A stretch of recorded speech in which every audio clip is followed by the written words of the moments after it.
has made. They were discussing the inventions, the great discoveries, the civilizations past and present. They were discussing the progress we've made in the arts, in the sciences, in technology. And they were discussing the progress of nations. And in that discussion, Africa factored in.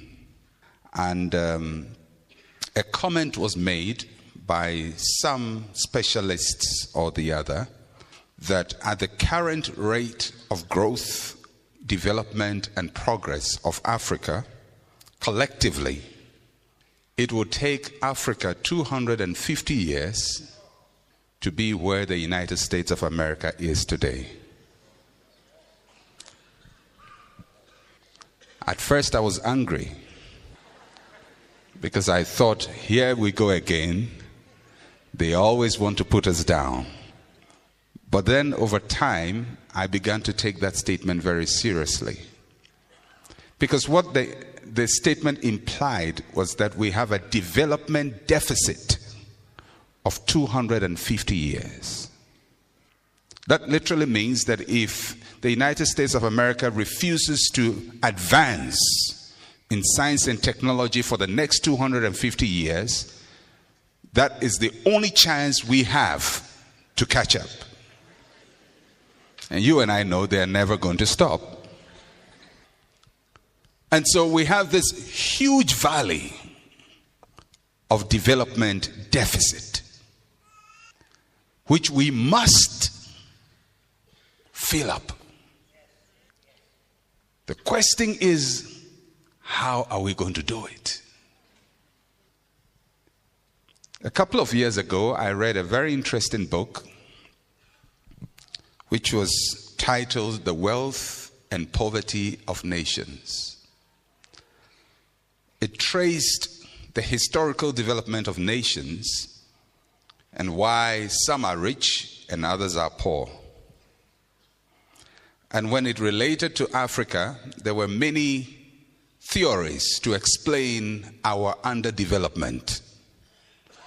Because you and I know that although if you go about a couple of 1,000 years backwards, there would be great civilizations that have emerged out of Africa.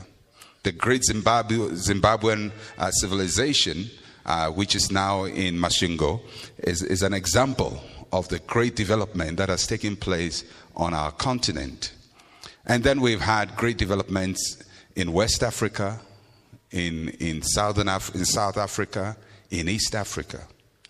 But in contemporary times, in the last 100 years, there's not been any significant socio-economic development that has taken place on our continent, developed by Africans and owned by Africans. So something is definitely not in alignment.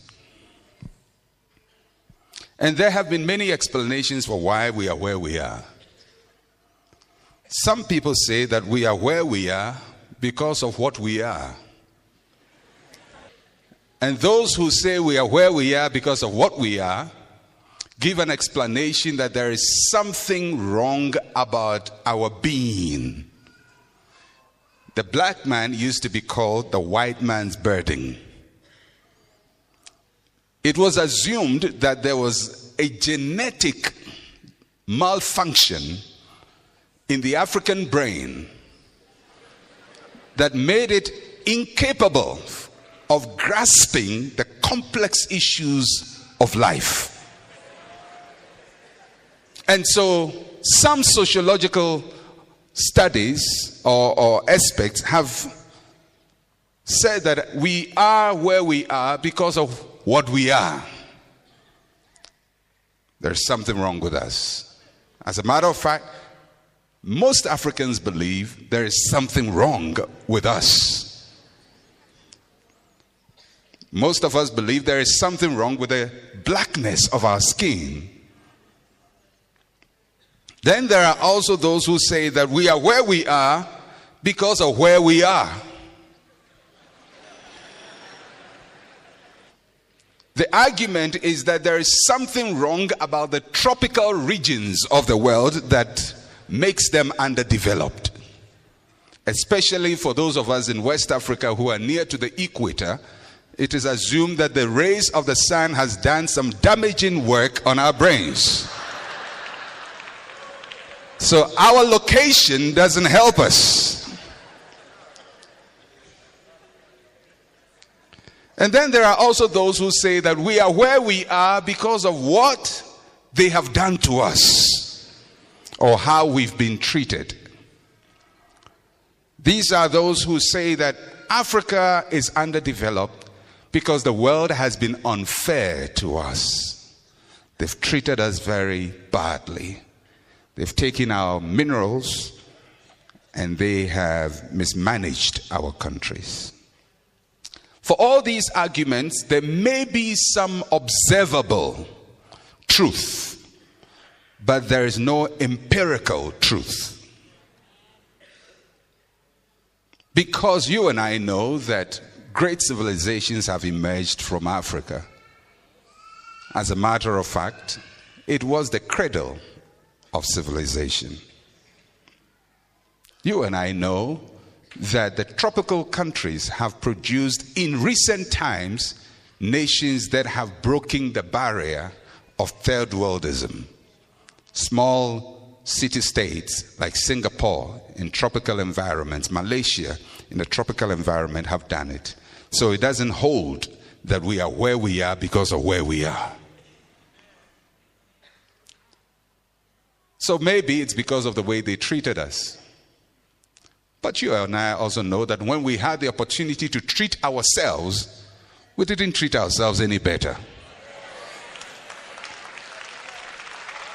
So it's not really because of how they treated us, because in a lot of ways, we treated ourselves worse than they treated us. So what's the answer? Let me give you my answer. My answer is that we are where we are because of what we believe and do. And today, much of what I'm going to say will be related to that. My message today is titled, By the Future. By the Future. And I'm going to start my message with a statement that was made by Albert Einstein. Albert Einstein was considered the most influential individual in the world in the last century. As a matter of fact, Time magazine voted him the most significant individual when the world was turning into the new millennium. And most of you may know that he discovered some mathematical equations which my mind cannot grasp, but which is supposed to have broken the myth of how to engineer the atom. Albert Einstein said, the significant problems we face cannot be solved at the same level we were at when we created them. I'll say it again. The significant problems we face cannot be solved at the same level we were at when we created them. That literally means that if you are at level 1 and you create a problem at level 1 and you continue to stay at level 1, you cannot solve the problems you created at level 1. So if you are at level 1 and you create a problem at level 1, in order to solve the problems at level 1, you must go to level 2. But the difficulty is that when you are part of a problem, it is difficult to extricate yourself from the problem. When you are part of a society, it is difficult not to have the mindset of the society. When you are an African, it's difficult not to think like an African. It's almost impossible. So if there is something about your thinking that has placed you where you are, then you will perpetuate the problem because you are part of the problem and you keep thinking in the context of the problem. So if you're going to get out, something outside of you must come into you to help you to think at a level higher than the level you were at when you created the problem.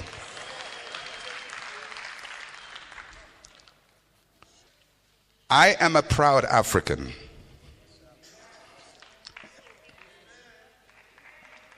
Very, very African.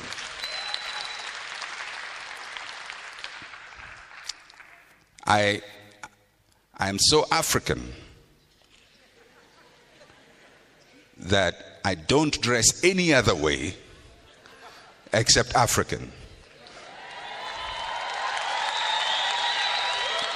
I'm just telling you my credentials so you don't doubt my Africanness when I say some things. The only time I dress non-African is when I'm traveling. Because I realized years ago that anytime I traveled and I wore my African clothes, the customs officers singled me out for special mention and treatment. So I decided just to dress like any other person when I travel. So anytime I travel, I wear either jeans or I wear khakis, just to look like an ordinary human being. You know? I am so African that I had to even take away my English name and reclaim my African name. That's how African I am. But the problem of Africa is not in America.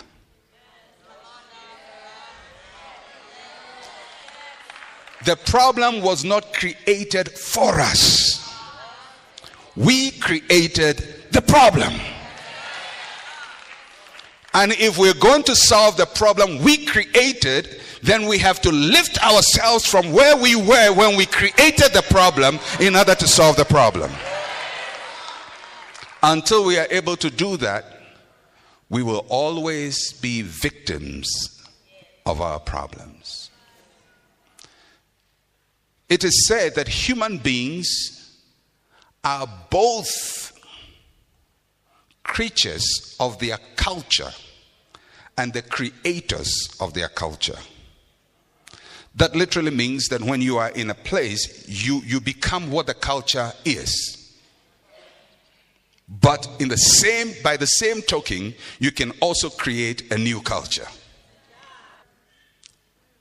And anytime God has come in to help a people to lift them up, most of the time he has used people who were not part of the general processes that produced the dominated people, so that they, with their mind of liberation, can come and liberate. A classic example was Moses. Moses was a Jew, but he never thought like a Jew. He thought like an Egyptian. And that's why he never feared Pharaoh and could go to him and request deliverance for his people. So if you're going to solve the problem of Africa, we have to stop thinking like Africans. Amen? That's difficult, isn't it? Because we love thinking like Africans.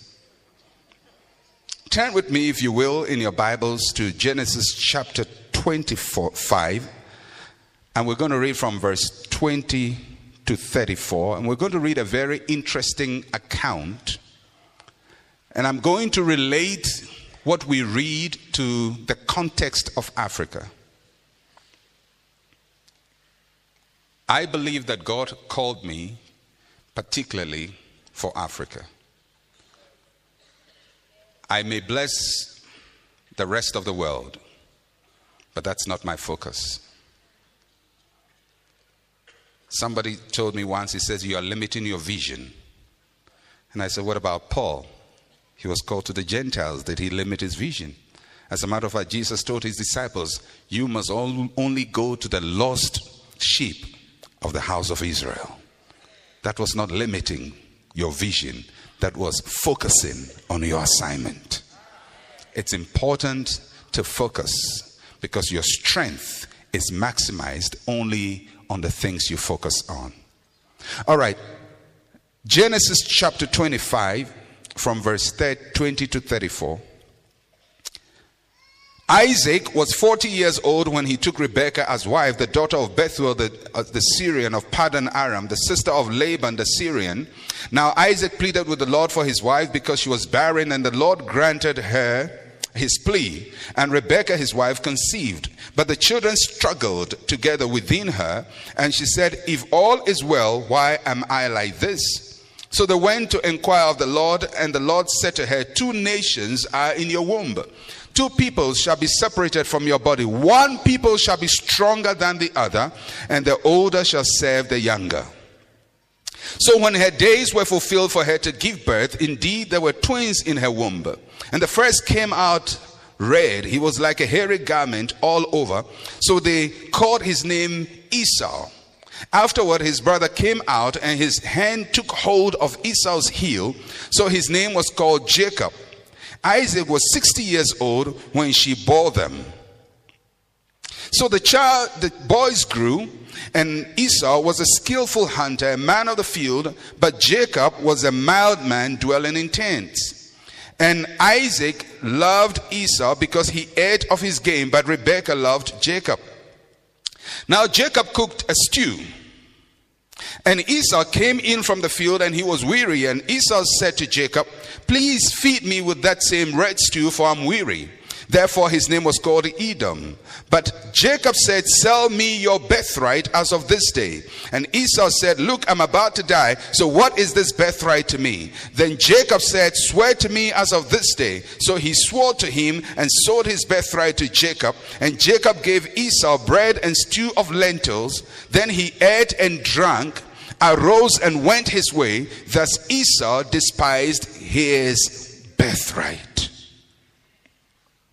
This is a very, very important encounter between two brothers who happen to be twins, Jacob and Esau. And in the story about Jacob and Esau, there's so much that reflects on how different individuals respond to life.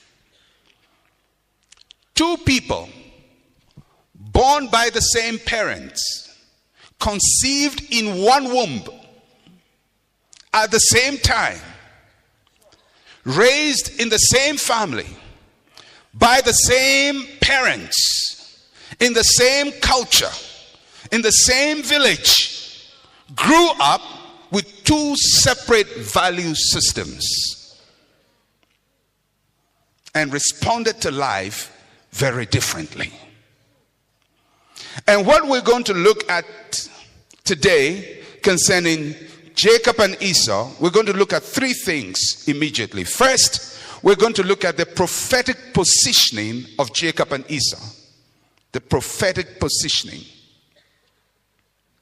Secondly, we're going to look at their productive cultures.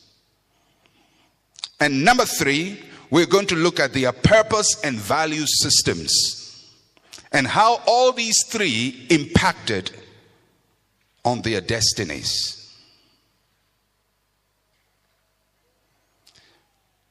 You know, most times when we talk about Jacob and Esau, the first thing we remember is that Jacob stole his brother's blessing. Because we remember the blessing when Jacob came in and said he was Esau and took the blessing and so on and so forth. But you see, they had a life before that day. And what happened on that day was a consequence of things that had happened before then. Jacob and Esau had a life before the blessing. And we're going to discover a few things about that life. Let's look closer at the prophetic positioning of Jacob and Esau. The Bible says that when the mother of the twins, Rebekah, was pregnant, there was a struggle within her. Everybody say struggle. There was a struggle within her. And so the father went to the Lord to seek the face of God concerning why there was a struggle. And the Lord said to her, two nations are in your womb. Two peoples shall be separated from your body. One people shall be stronger than the other, and the older shall serve the younger. That literally means that Jacob and Esau represented two kinds of nations, and they also represented two kinds of people. In Jacob and Esau's equation, God also said that one shall be stronger than the other, and the older shall serve the younger. I want you to get these right because it holds profound implication for us as Africans. Therefore, we can say that there are Jacob nations and there are Esau nations.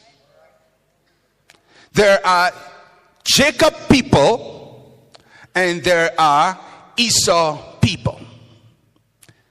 In this world, there are those who function like Esau and there are those who function like Jacob. There are nations that function like Esau and there are nations that function like Jacob.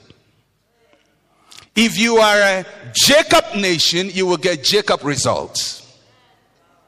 And if you are an Esau nation, you will produce Esau results. If you are an Esau person, you will get an Esau result. And if you are a Jacob person, you will get a Jacob result. The Bible says that although they are twins, one will be greater or stronger than the other. So the Jacob and Esau systems do not have equal strength. One system is stronger and the other is weaker. And the Jacob and Esau system are not on parity because one is a boss and the other is a servant. So if you are a servant, it's most likely you are operating one of these systems that produces servants.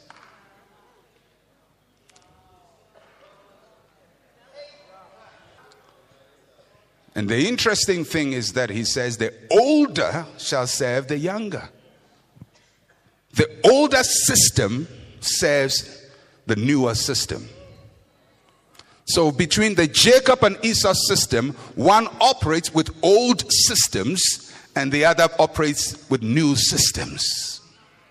One is pleased to hold on to what is old, and the other embraces that which is new. And the one which embraces that which is new always is higher than the one which continues to hold on to the old.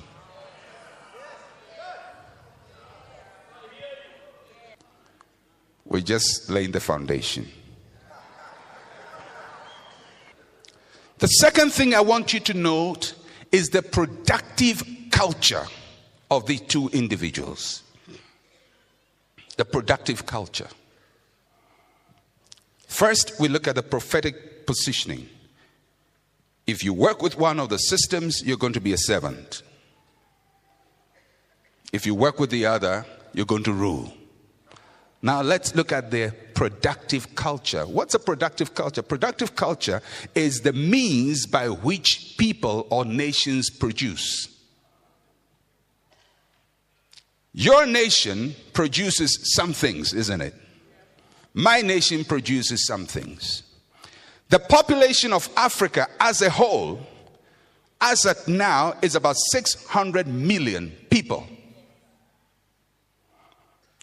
The GDP of Africa, the gross domestic product of Africa, that is what all of us produce, 600 million people produce in Africa, is equal to the GDP of Belgium, which has 11 million people, and it's a very tiny country. So how come a tiny country like Belgium with 11 million people produces far more or equal to 600 100 million people, including South Africa. Now, if you take South Africa out and you take Egypt and Libya out, the equation will be very, very uncomfortable. So there is a productive culture of these two people, and we're going to look at it. The Bible says, from verse 27, so the boys grew, and Esau was a skillful hunter, a man of the field, but Jacob was a mild man dwelling in tents. And Isaac loved Esau because he ate of his game, but Rebekah loved Jacob. Esau is described as a skillful hunter. Everybody say skillful hunter. And a man of the field. All right. So Esau's main preoccupation was hunting in the field. He was a field man. He worked hard on the field, and he was a hunter. Jacob, on the other hand, was not a field man.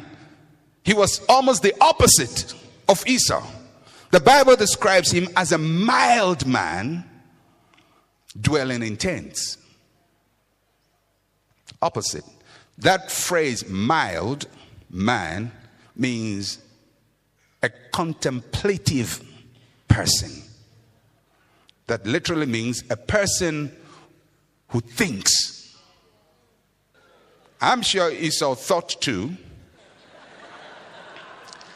but that was not his strength.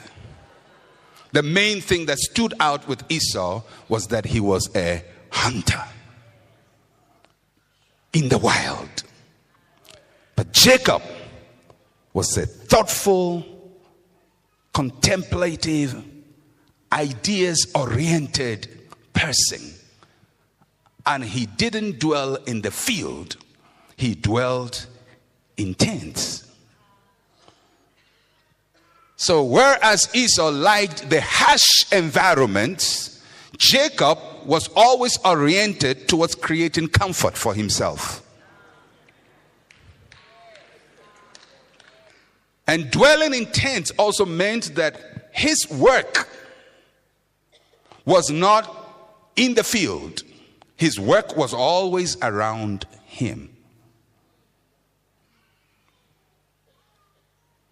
Let's look a little further.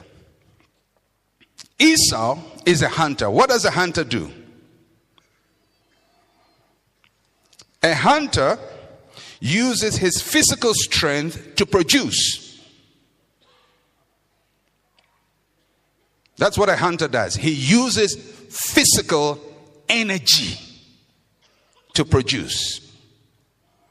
Number two, a hunter pursues one animal at a time. Just one. And number three, a hunter kills what he hunts for. So when somebody is a hunter, he needs speed, he needs muscles, because he's trying to outrun all these gazelles.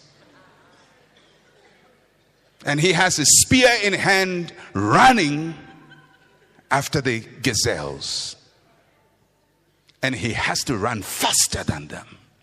So he needs a lot of physical energy. But he cannot run after 10 of them at the same time. He has to focus on one at a time. And the hunter, whatever he gets, he kills it.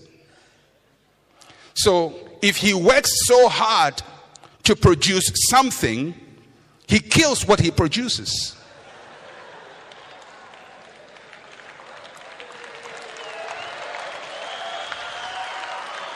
So anybody who has the Esau disposition may be hardworking and sweat a lot and produce some results. The only thing is that after he produces the results, he kills what he has produced. That's the Esau mindset. Now, I'm not telling you where we are, but I'm just trying to give us a picture. Then we can locate ourselves properly, and then we'll see how to get out of there. Because the significant problems we have cannot be solved at the same level that our ancestors were when they created the problems. If we go to the past of Africa, we will imprison ourselves, because that's where the problem came from. We have to move to the future of Africa and create a new way of thinking, a new paradigm.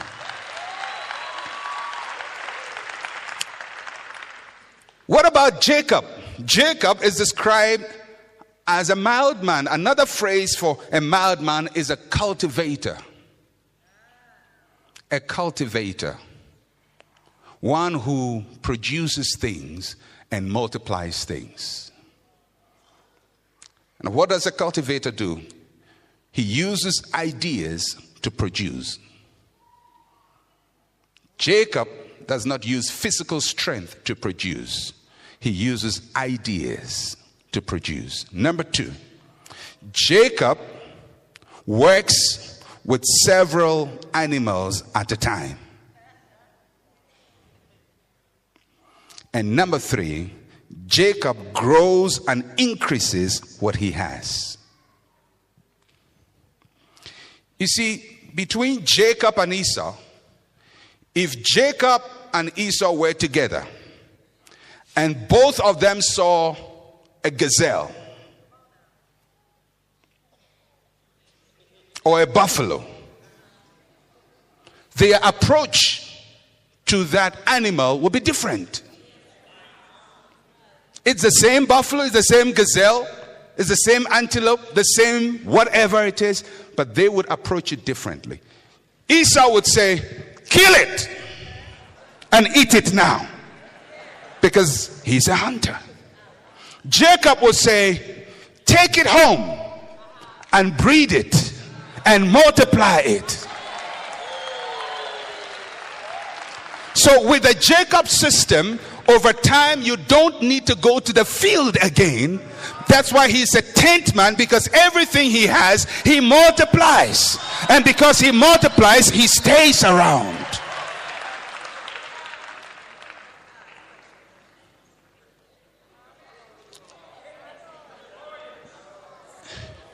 Now, if you saw Jacob and Esau in operation, you would think Esau was hardworking and Jacob was lazy. Both Jacob and Esau will be working. One is working with his muscles, the other is working with his brains. But since nobody sees the activities of a brain, a person who thinks looks like a lazy person. He does not run with his legs, he runs with his mind.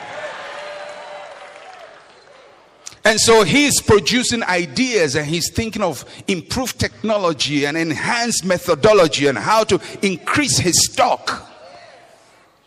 And all Esau wants is kill them and eat them. Now it's important to understand this, because when you understand this, then you would know what happened later in their lives and how things happened the way they happened. So God says there are Esau nations and there are Jacob nations. And they can both be in the same womb. But one will come out Jacob and the other will come out Esau. And the one who comes out Esau is going to function primarily by a certain ideology that says use all your energy to achieve, but kill what you have. One of the things that Africans are good at is physical strength. We have it in abundance. Everything about us is physical. Our dance is physical. Our drumming is physical. Our cooking is physical. I don't know, but in Ghana we have the favorite food of most Ghanaians. It's not my favorite because I rebelled against it. But the favorite food of most Ghanaians is called fufu. Fufu. And it's made out of either cassava or plantain or yam.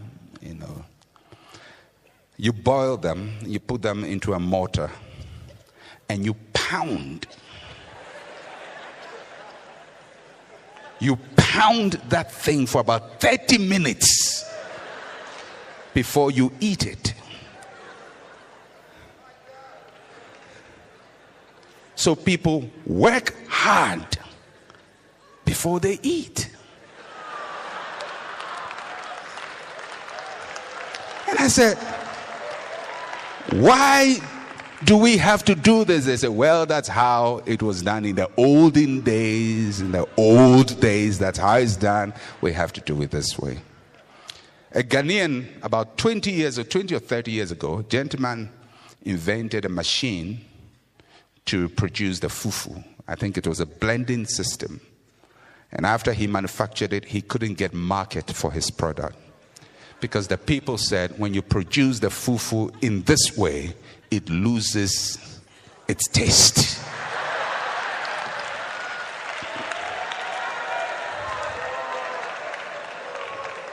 They like it in the hard, energy, old way.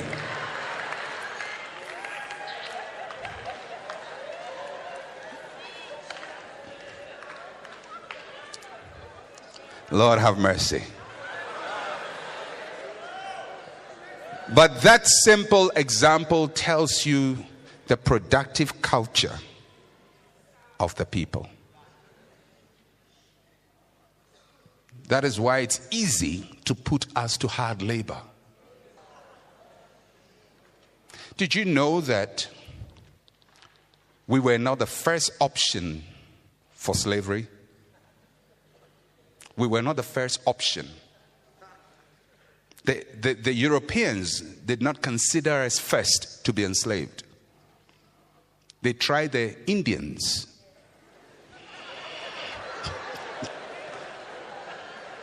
They tried the Indians first, and the guys were dying. They couldn't handle it. Then they got to us, and we survived.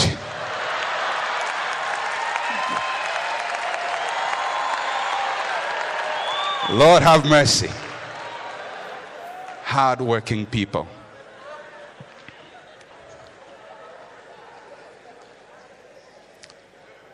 Proverbs chapter 12 verse 27 says something about hunters. Proverbs chapter 12 27. And it says, the lazy man does not roast what he took in hunting, but diligence is man's precious possession. Isn't that strange? That verse almost is like a contradiction. The lazy man does not roast what he took in hunting. That simply means the lazy man hunts. He's a hunter. Because if he doesn't roast what he took in hunting, it means that he took something in hunting. And you and I know that hunting is not lazy work. However, the Bible says the lazy man hunts. So what kind of laziness is God talking about here? He's not talking about the fact that the lazy man does not go hunting, or the lazy man sits at home and does nothing. He says the lazy man hunts, but he does not roast what he took in hunting. The lazy man is a hard-working person, but he is not able to process his raw material into highly finished product. He does not roast what he took in hunting. So all the lazy man does is he hunts, and somebody roasts what he hunts for and sells back what has been roasted to the lazy man.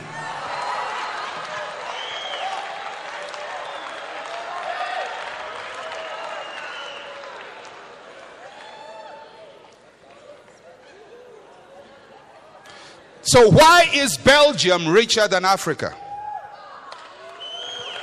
Because we mine the diamonds. We hunt for the diamonds. We hunt for the gold. And we take it to Belgium. And they roast it there and sell it back to us. So the lazy man is not lazy because he's not hardworking. He's lazy because he doesn't have the mental discipline to take raw material into finished product.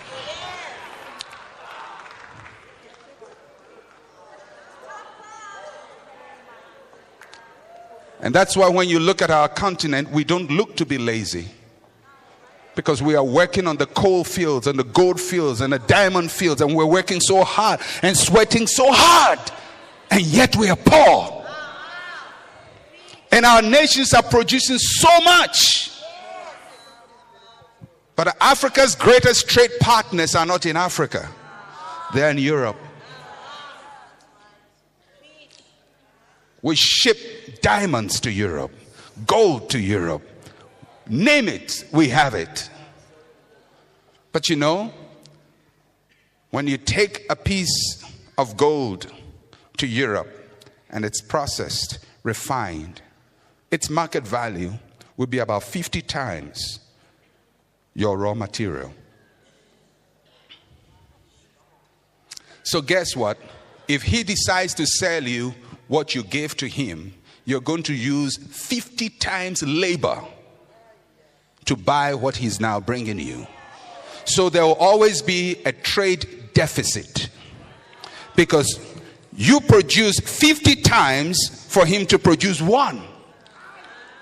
And when he produces the one, he sells it back to you for 50 times. So you have to work 50 times more in order to get what you produced the first time. And we say, well, we are not lazy, we are hardworking people, and look at these decent Africans working hard, and we sweat, and we've not been treated fairly. Well, the scripture says the lazy man does not process what he takes in hunting. The lazy man is called in economic terms a primary commodities producer. And literally, all African countries are primary commodities producers. You take a nation like Nigeria, they produce so much oil and stay in line, queue up for petrol. And you wonder, what is wrong? They are producing the oil. But do you know where Nigeria refines its oil? They don't refine in Nigeria. As a matter of fact, Nigeria buys refined petrol.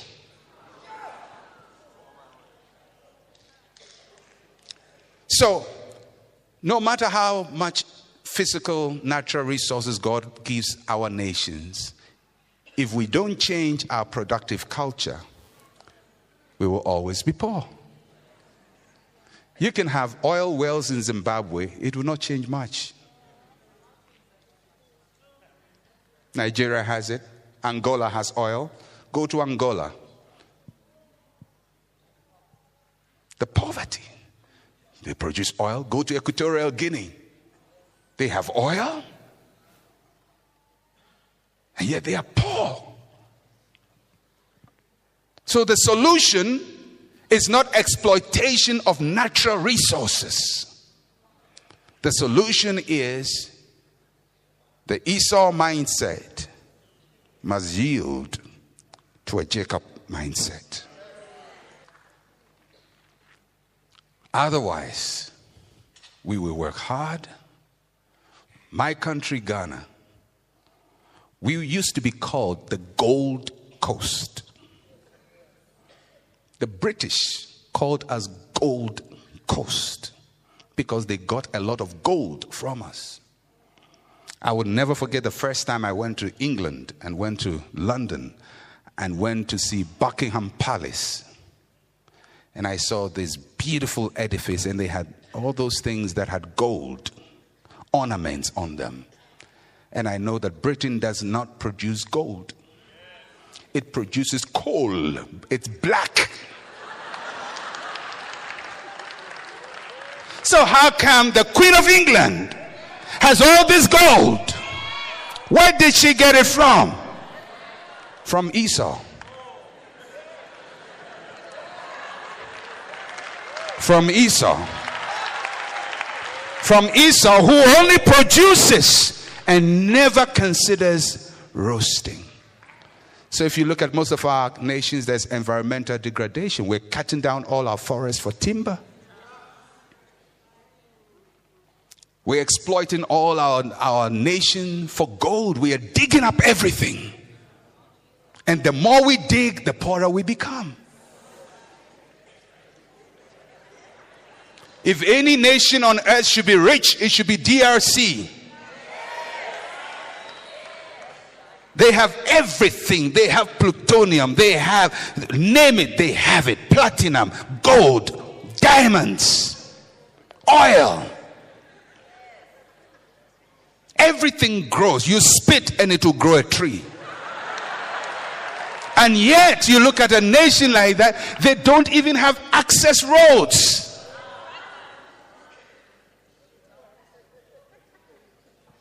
So, if we want to solve our significant problems, something must change at the thinking level. If it does not change at the governmental level, it must change at the church level.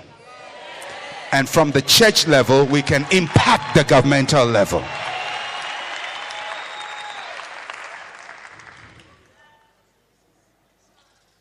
Now let's look at their purpose and value systems.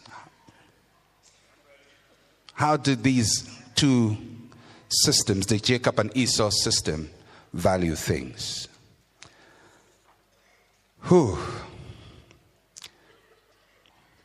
First, let me do some definitions, and then we'll go into the scriptures a little bit.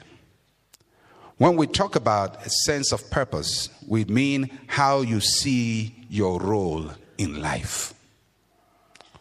How do I see my role in life? What am I here for? What is my place? If you think you're supposed to be a producer of primary commodities, you will continue to do that. If you think you're supposed to be drawers of water and hewers of wood, that's what you're going to do. Because until you are able to identify your role in life, you would not be able to adequately manifest the greatness that God has placed in you. One of the things I like about Great Britain, and I love that nation, Great Britain. What a nation. They are no longer as great as they used to be, but they added great to their name because they are a very tiny island. And they needed to convince themselves they were great. Britain, the UK, is about 1/5 of Zimbabwe. And yet, until 60 years ago, it was said that the sun never set on the British Empire because they colonized nations from the east to the west. A tiny island ruled Australia, Canada, India, Pakistan, Burma, Sri Lanka, Ghana, Nigeria, Zimbabwe, and on, even including United States of America. Now, how can a tiny country do that? Because they discovered their role in the scheme of affairs. And they position themselves somewhere and determine, as little as we are, we're going to rule the world. Thank God for Britain. If it wasn't for the British, I couldn't be here talking to you. Because I speak their language, you speak their language, The Americans speak their language and rebel, but everybody is speaking the language of a tiny island. How come one tiny island's language is now the major language of the world? I think if the church wants to influence the world, we have to learn from Great Britain how a tiny island can impart its language to everybody and make people who couldn't talk to each other have access to communicate. Now they are not doing too well, but they used to do well. They used to do well. And that's the benefit of colonialism. As bad as it was, it gave us English. I mean, we may argue all we want, but if it wasn't for the British who came to my country, I wouldn't be here talking to you. I'll be speaking some language you have no clue of. All right? But they discovered their sense of purpose. Sense of purpose is discovering your role in life. When I talk about value system, I'm talking about what you consider most important in order to achieve your purpose. It's good to have a sense of purpose. But what do you think is most important for you to fulfill that purpose? That's going to be your value system. And for you to be able to execute your sense of purpose, you have to have some negotiation skills. And that is how you give up what you have to get what you value. Everybody negotiates in this life. Everybody. You're always giving up something to get something. Some give up good things to get bad things. Some give up positive to get negatives. But some also trade off their negatives and acquire their positives. And I think that's what Britain did. They traded off their weaknesses and they got the strength of the world. One of the things the British did everywhere they went, was to give us a new language. They set up schools. Because you can't rule a people you don't understand. So they gave us the tools to rule us. Those guys were smart. And we were so happy talking about black sheep. Have you any wool? Yes, sir. Yes, sir. 3 bags full. They were making a fool of us. They just said, learn to talk like me so I can give you my ideas. Because they can never give you their ideas until you can think like them and understand them. When you look at the value systems of Jacob and Esau, they're different. Jacob buys the future. Jacob is a futures man. He uses what he has to acquire what he desires. Because what you have is not always what you desire. That's why you can trade your ashes for a garment of praise. It's a trade. If you have ashes and you don't like it, exchange it. Give it up. And Jacob has some things which he doesn't like, but he has them. And then there are things he likes, but he doesn't have them. What did he have? He had food in abundance because he had so many goats in his backyard. But how many goats can you eat? There was something he didn't have. It was called the birthright. And he decided, I'm going to trade what I have for what I desire. That's the Jacob mindset. Jacob also invests today's seed in order to acquire tomorrow's forest. And Jacob chooses what he can become over what he is already. All of us have a choice to make. What about Esau? Esau sells the future. He indulges his desires on the altar of instant gratification. He consumes today's seed and hopes for a great harvest tomorrow. He chooses what he has now over what he can become. Now, when you read that passage from verse 29, you see the negotiation between Jacob and Esau. And you see their value systems at work in the negotiation. Esau comes from the field. Everybody say from the field. And he is hungry and tired. And he comes from the field, and Jacob is at home and has food. He's cooked a stew. Now, how come the one who is working hard in the field has no food, and the one who is sitting comfortably at home has food? Hard work is good, but it's not equivalent to efficiency. Neither is it equivalent to productivity.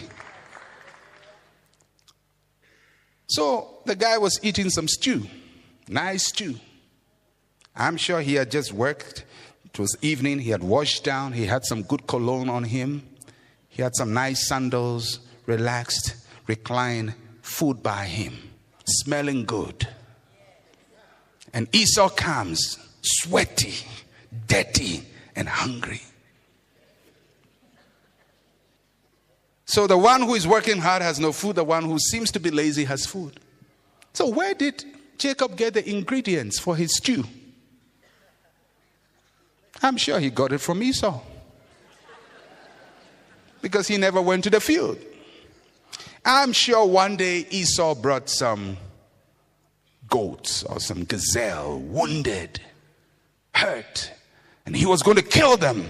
Jacob says, no brother, just give them to me. So he took them home. Another day Esau comes with another one. He wants to kill it. He says, no, brother, just leave them to me. So he goes to the backyard and nurses them and nurtures them and begins to grow them. Now they are 4 and they are 8 and they are 16. And now they are growing in large numbers. And whilst he is growing his stock, which he got originally from Esau, Esau has diminishing returns in the forest. Because the environment cannot sustain your greed. Africa, the oil will dry up one day. The gold will finish one day. The diamonds will finish one day. They will not be there forever. And Esau goes out there and he has nothing to catch, because he's eaten all his goats and all the gazelles. He's wiped out the forest. There's nothing there. So now he has to work extra hard, but he's producing nothing because he's destroyed the environment. And he comes home weary and tired with nothing. And his brother, sitting at home, has a nice meal. And then he goes to his brother and says, give me the same stew. And he didn't cook it. He didn't prepare it. But he thinks his brother owes him a meal. He thinks it's his right to get a meal because I've been working so hard. I deserve a meal. Let me tell you, my brother, hard work is not equivalent to what you deserve. That's why sometimes you go to an office, those who sweat are the lowest paid. Those in nice air-conditioned rooms are the highest paid. It may be unfair, but that's how it is. He thinks his brother owes him a meal. And he says to his brother, I want the same stew. You're eating the same thing. The problem with Esau is he wants the end product, but he doesn't want the process. You see, Most Africans want the end product, but not the process. We want what Europe has produced, but not how they produce what they produce. And so most of our economies are based on import and export. When we travel outside, we buy the sound system and we buy the end product, but not the technology that produced what we are buying. And Jacob says, "Sir, you've had enough free stew. Every time you come in from the hunt, I give you free stew. Today is a new day. It's a new dimension. We're going to a new level." He says, "Today, I will give you the stew, but I want you to sell me." Everybody say sell. He didn't say, "I want to steal your birthright." He didn't say, "I want to take your birthright from you." He says, "I want you to sell me your birthright." Selling is based on exchange of commodities. There is a difference between selling and stealing. Stealing is taking something without exchanging any value for it. So he was not stealing a birthright, he was buying a birthright. He says, "Sell me as of this day your birthright." Esau says, "Look, man, I'm about to die. I'm hungry. And you're talking about birthright.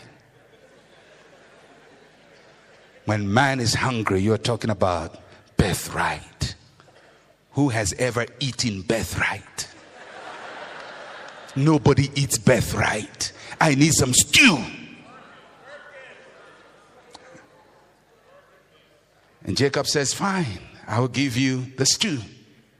But I want you to swear to God. Because I want you to affirm this deal so that when you change your mind, God will still recognize what took place today." Because Jacob knew that when Esau's belly was full, he will forget that he signed a deal. In those days, they didn't have contracts to sign. The only way to seal a covenant was to swear to God. They had no lawyers then. So what Jacob said was equivalent to sign the documents. Swear to God. And Esau swore to God, took his meal, and the Bible says he despised his birthright. He had a lot of options which he did not exercise. When Jacob told him, "Sell me your birthright," he could have said, "Well, if that's what you want, keep your food." And just walk past him to go to his mother's kitchen. And he would have had mama's food at no price. But Esau's never exercised their options because they are fixated on one thing and they want it now. Esau's never think that there are alternatives. So he goes, he signs, and he had options. And one of the things that really amazed me was, at least if you're going to negotiate your birthright, negotiate for a lifetime supply of food. At least tell the gentleman, "Well, I'll give you the birthright, but you will feed me every day of my life." But he negotiated for one dinner. And breakfast was coming in 6 or 12 hours. And he was going to be hungry at breakfast and hungry at lunch and hungry at dinner again. So he sold his future and acquired the present. And Jacob sold his present to acquire the future. The present is seen, can be tasted, can be felt. The future is unseen, cannot be tasted, cannot be felt. And those who have their eyes on the future see things that Esau doesn't see. Because Esau is always under pressure to satisfy immediate needs. Then the day came for the exchange of the blessing. And Isaac, I have a lot to say on Isaac, I'm not going to say it, but he was blind. He was blind. That's just note that. And when you take instructions from blind people, you have to be careful. He says to Esau, go to the field and kill me some animal and make me a good stew. Then I will bless you. Look where he sent him. To the field. Because Esau is a field man. Rebekah had the same instruction. Rebekah knew that the blessing was not for Esau. It was for Jacob.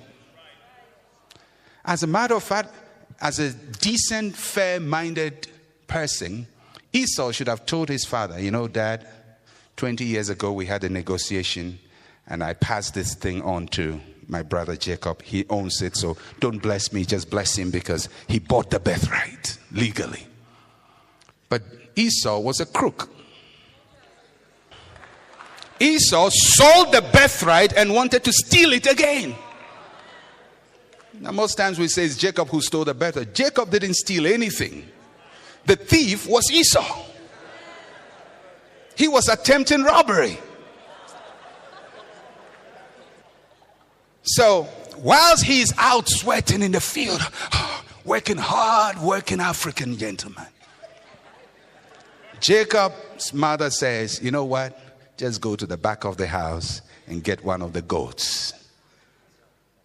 And I will make the stew. Because Jacob's, when they don't have an ability, will trust an aspect to do for them what they cannot do for themselves. Who is the best person to cook a stew such as the soul of Isaac loves? It's Rebekah. She's been doing the job. She's been cooking the stew all this time. So Rebekah cooks the stew, places it before, gives it to Jacob. Jacob places it before Isaac. Then Isaac says, well, the stew tastes good. The voice is Jacob's, but the skin looks like Esau. Who are you? I think Jacob missed it there. He should just have told the truth. And his father, being a covenant man, would still have blessed him. He should just have said, sir, 20 years ago we had a negotiation and Esau swore to the Lord, Jehovah, that the birthright was mine. And Isaac knows that he couldn't violate the agreement of a people who have spoken before the Lord. He would have blessed him. But Jacob was in a panic because somebody was trying to steal his birthright. So the Jacobs also make mistakes. They also get crooked sometimes.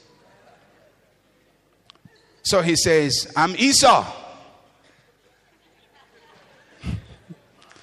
But he wasn't Esau, because if Isaac blessed with the intention that he was blessing Esau, the blessing would not have stuck. Because in God's mind, the blessing was not for Esau. In God's mind, the blessing was for Jacob. So when he blessed, he was blessing the rightful owner of the blessing of the birthright.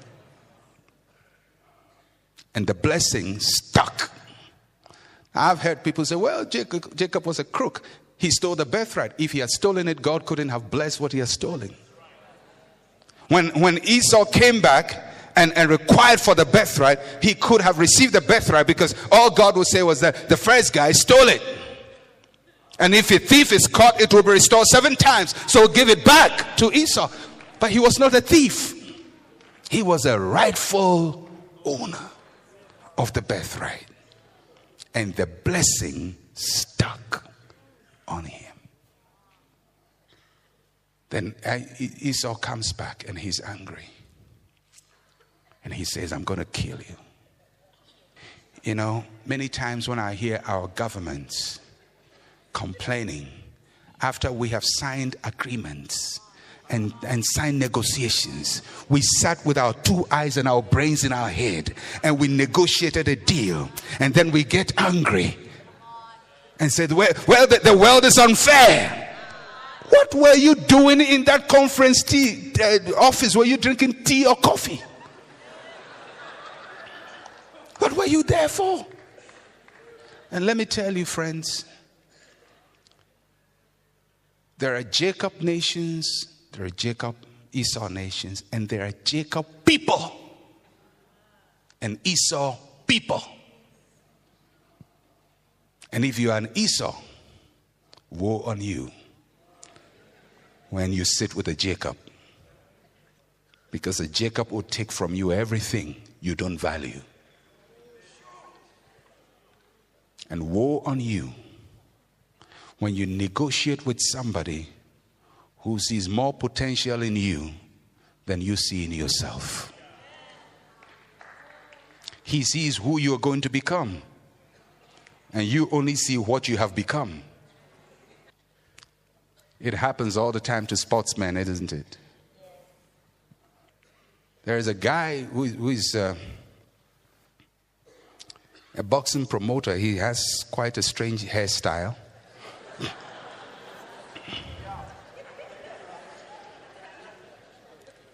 And it amazes me how he deals with all these sports boxers he works with. He's never been punched before. He's never suffered a knockout. Nobody has given him a bloody nose.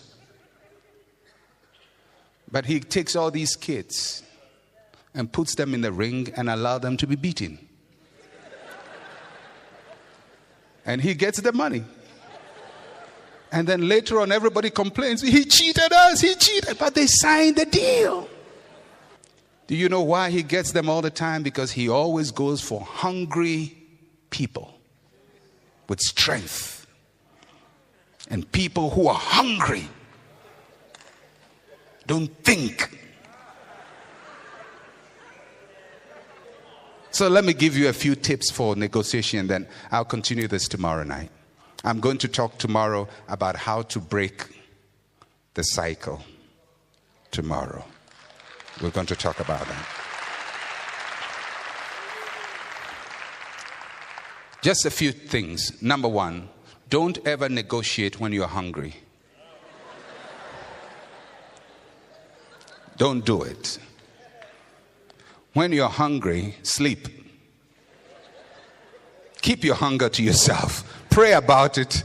Do something, but don't negotiate. And I'm not just talking about physical hunger.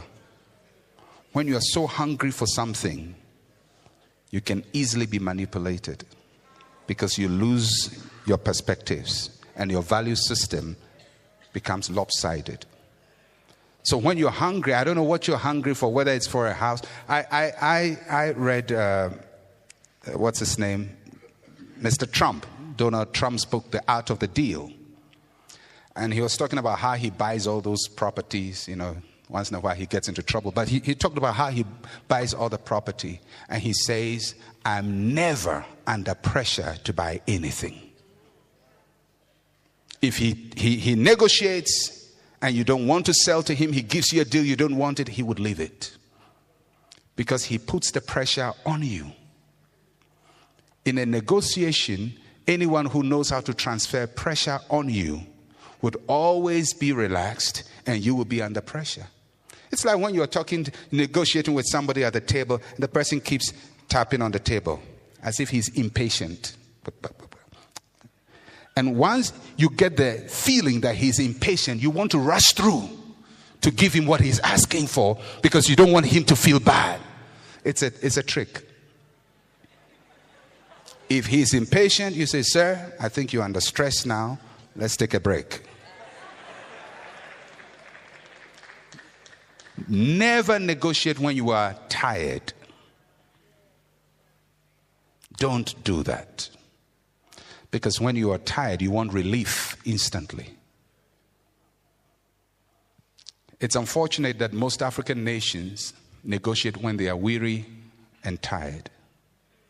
When the economies are in crisis, then we go to the World Bank or we go to the IMF or we go somewhere else and sit down to negotiate. When things are bad and you negotiate from the position of weakness. When you negotiate, don't exaggerate your need. Don't exaggerate your need. Your case is not too bad. It's not as bad as you think you are. You know, Esau says, I'm about to die. And you and I know he was not about to die. You don't die because you didn't have dinner. I mean, there are people who don't eat for 2 weeks and 1 month and still alive. So he wasn't about to die, but he exaggerated his need. And when you exaggerate your need, you become desperate and look for desperate answers. Don't get irritated and don't sign any deal in haste. Anytime somebody says sign something, read it first. We all trust people. And we can be simple-minded. And we can be innocent people. But innocent animals get trapped all the time. I like watching Animal Planet. It's my favorite and Discovery Channel. Favorite channels on television. Because you see this nice little gazelle peacefully drinking water, eating his grass. And right there, a lion is planning to make a meal out of him. Now, he's innocent. But my brother, your innocence will not protect you from the lions. So when you are eating the grass, once in a while, lift up your head and look around.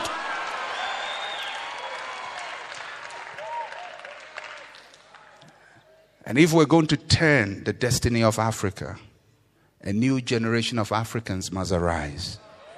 And they must come with a new way of thinking that is totally different from the level of thinking we were at when we were engaged with the rest of the world, when we were colonized, when we were enslaved.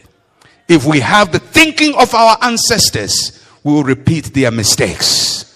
If we stay where they left us, we will continue to receive the kind of deals we are receiving. But if we're going to be different, then we have to shift from the Esau mindset into a new Jacob paradigm. Tomorrow, we're going to look at how Esau broke the system and entered into his prosperity. Because that's not the end of Esau.